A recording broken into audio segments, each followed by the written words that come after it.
భక్తే ఇదేనయ్యా, ఏం దానికి దీనికి పోలిక పెడతావేంది నువ్వు? ఉండొద్దా ఏంది కొంచెం పర్సనల్? ఆ పర్సనల్ నిన్ను పాడు చేసేదైతే పర్సనలా? ఉండొద్దా ఏంది? కత్త స్వేచ్ఛ ఉండొద్దా ఏంది? అప్పుడప్పుడు ఏదో ఒక నెలకోసారి సినిమాకి వెళ్తాం అంతేగా.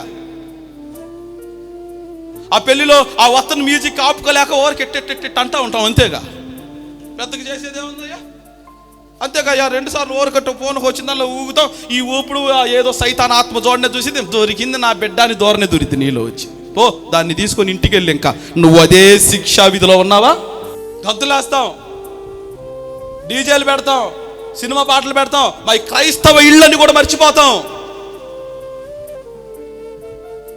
నీతిమంతుల గుడారాలలో రక్షణ గురించిన సునాదం వినబడాలన్నటువంటి ఆలోచన మాకు రానే లేదు. ఆ టైంలో మాకు సంతోషం తీరిందా? మా ఆనందం తీరిందా?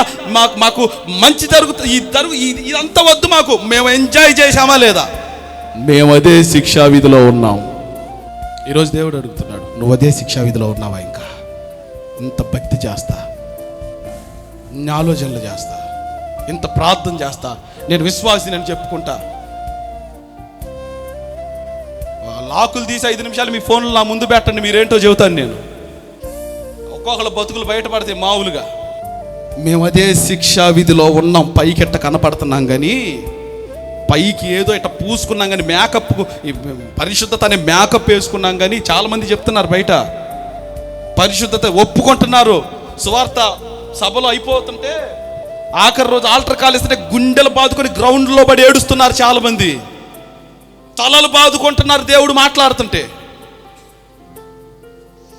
మైకు సౌండ్ల కంటే వాళ్ళ కేకల సౌండ్ ఎక్కువైపోయింది, ఏడుపుల సౌండ్. ఎందుకో తెలుసా? మేము అదే శిక్షా విధిలో ఇట్ట బతుకుతున్నాం, మేము భక్తి చేస్తున్నాం. ఇంకా అయ్యో నా భక్తి అంగీకరించబడిద్దా? ఏదేదో అనుకుంటున్నాను నేను ఇప్పుడు దాకా. నేను అసలు ఏం చేస్తున్నాను? నేను అంత దేవుడు ఇనేసి జవాబును కూడా పంపిస్తున్నాడు అనుకున్నానే. నేను శిక్షా విధిలో ఉండి చేస్తున్నానా అంతా? ఈరోజు మీరు ఎవరైనా అదే శిక్షా విధిలో ఉన్నారా ఇక్కడ కూర్చున్నోళ్ళు?